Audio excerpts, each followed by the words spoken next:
बिस्मिल्लाहिर्रहमानिर्रहीम। सिर्फ 5 मिनट का मदरसा कुरान और हदीस की रोशनी में। 3 रजबुल मुरज्जब। नंबर 1, इस्लामी तारीख़। हज़रत उमर रज़ी अल्लाह अन्हु का इस्लाम लाना। हज़रत उमर फ़ारूक रज़ी अल्लाह अन्हु का शुमार अरब के बड़े बड़े बहादुरों में होता था। इस्लाम कबूल करने से पहले हज़रत उमर रज़ी अल्लाह अन्हु मुसलमानों के सख्त दुश्मन थे और रसूलुल्लाह सल्लल्लाहु अलैहि वसल्लम के क़त्ल की फ़िक्र में रहते थे। एक दिन इसी नापाक इरादे से तलवार लटकाए हुए चले जा रहे थे कि रास्ते में हज़रत नुआइम बिन अब्दुल्लाह मिल गए। उन्होंने पूछा कि उमर कहाँ जा रहे हो? कहने लगे कि मोहम्मद को कत्ल करने। नऊज़ु बिल्लाह।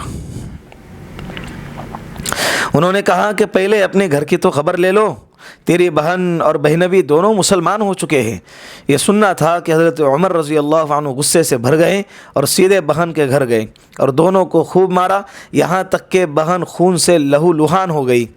इस मार पीट के बाद जब हज़रत उमर रज़ी अल्लाह अन्हु का गुस्सा कुछ ठंडा हुआ तो उन्होंने कहा कि मुझे वो सहीफ़ा दिखाओ जो तुम लोग पढ़ रहे थे।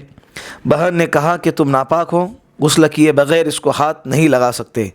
लिहाजा उन्होंने गुस्ल किया और बहन से कुरान करीम लेकर पढ़ना शुरू किया। कुरान करीम पढ़ते ही उनकी हालत बदल गई। फ़ौरन हुज़ूर अकरम सल्लल्लाहु अलैहि वसल्लम की खिदमत में हाज़िर हुए और मुसलमान हो गए। सहाबा कराम को आपके इस्लाम लाने से बेहद खुशी हुई और इस ज़ोर से अल्लाहु अकबर का नारा बुलंद किया कि सारा मक्का गूंज उठा। नंबर 2, अल्लाह की कुदरत। बाल अल्लाह की दी हुई नेमत है। बाल अल्लाह का दिया हुआ अनमोल तोहफ़ा है। अल्लाह रब्बुल इज़्ज़त ने इंसान के सर पर रेशम की तरह चमकदार और ख़ूबसूरत बाल उगाए हैं जो सर्दी गर्मी और दूसरी नुकसानदेह चीज़ों से सर की हिफाजत करते हैं और चेहरे की खूबसूरती को बढ़ाते हैं। अल्लाह ने हमारे जिस्म की मुनासिब जगहों पर बाल उगाए। अगर बाल होंठों पर उगाते तो कितनी परेशानी होती, न ठीक से बात कर सकते, न खाना खा सकते और न कोई चीज़ पी सकते। इसी तरह अगर हथेली पर बाल होते तो कितनी परेशानी होती। यकीनन ज़रूरत के तहत इंसान के जिस्म पर बाल उगाना और बाद जगहों पर न उगाना अल्लाह की बेमिसाल कुदरत की निशानी है। खुद अल्लाह रब्बुल इज़्ज़त फरमाता है, हमने इंसान को बहुत ही खूबसूरत साँचे में डाल कर पैदा किया है। सूरह 3। नंबर 3, एक फ़र्द के बारे में नमाज के छोड़ने पर वईद। रसूलुल्लाह सल्लल्लाहु अलैहि वसल्लम ने इरशाद फरमाया, नमाज का छोड़ना आदमी को कुफ्र से मिला देता है। मुस्लिम शरीफ की एक दूसरी हदीस में है कि आप सल्लल्लाहु अलैहि वसल्लम ने इरशाद फरमाया, ईमान और कुफ्र के दरमियान नमाज के छोड़ने का फ़र्क है। नंबर 4, एक सुन्नत के बारे में 3 सांस में पानी पीना। हज़रत अनस रज़ी अल्लाह अन्हु पानी पीने के वक्त 2 या 3 सांस लेते और फरमाते हैं कि रसूलुल्लाह सल्लल्लाहु अलैहि वसल्लम भी 3 मरतबा सांस लेते थे। बुखारी शरीफ की रिवायत। नंबर 5, एक अहम अमल की फ़जीलत, बीमार की इयादत का सवाब। रसूलुल्लाह सल्लल्लाहु अलैहि वसल्लम ने इरशाद फरमाया, जब कोई मुसलमान अच्छी तरह वज़ू करके सवाब के उम्मीद से अपने बीमार भाई को देखने जाता है तो उस शख्स और दोज़ख के दरमियान 70 बरस की दूरी कर दी जाती है। अबू दाऊद शरीफ की रिवायत। नंबर 6, एक गुनाह के बारे में हज फ़र्ज़ होने के बावजूद न करना।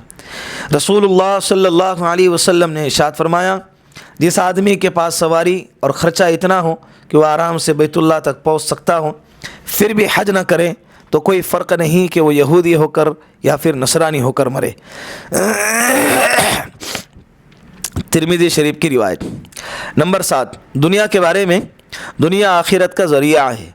रसूलुल्लाह सल्लल्लाहु अलैहि वसल्लम ने इरशाद फरमाया, दुनिया बहुत ही अच्छा घर है उस शख्स के लिए जो उसको आखिरत का ज़रिया बनाए और अल्लाह उसको उसके ज़रिए राज़ी कर ले, और बहुत ही बुरा घर है उस शख्स के लिए जिसको आखिरत के कामों से रोक दे और अल्लाह को नाराज़ कर दे। मुस्तदरक। नंबर 8, आखिरत के बारे में दोज़की की चीको पुकार। कुरान करीम में अल्लाह रब्बुल इज़्ज़त फरमाता है, जो लोग बदबख्त हैं वो दोज़ख में होंगे, उसमें उनकी चीको पुकार होती रहेंगी। सूरह हूद। नंबर 9, तिब्बे नबवी से इलाज। 3 चीज़ों में शिफा है। रसूलुल्लाह सल्लल्लाहु अलैहि वसल्लम ने इरशाद फरमाया, शिफा 3 चीज़ों में है, शहद पीने में, पचना लगाने में और आग से दागने में। मगर रसूलुल्लाह सल्लल्लाहु अलैहि वसल्लम ने इरशाद फरमाया, मैं अपनी उम्मत को दागने से मना करता हूँ, लिहाजा दाग कर इलाज करने से बचना चाहिए। बुखारी शरीफ की रिवायत। نمبر 10، قرآن کریم کی نصیحت۔ قرآن کریم میں اللہ رب العزت فرماتا ہے، اے لوگو اس رب کی عبادت کرتے رہو جس نے تمہیں اور تم سے پہلے لوگوں کو پیدا کیا تاکہ تم پرہیزگار بن جاؤ۔ سورہ بقرہ۔ اللہ رب العزت ان باتوں پر ہم سب کو عمل کرنے کی توفیق عطا فرمائے۔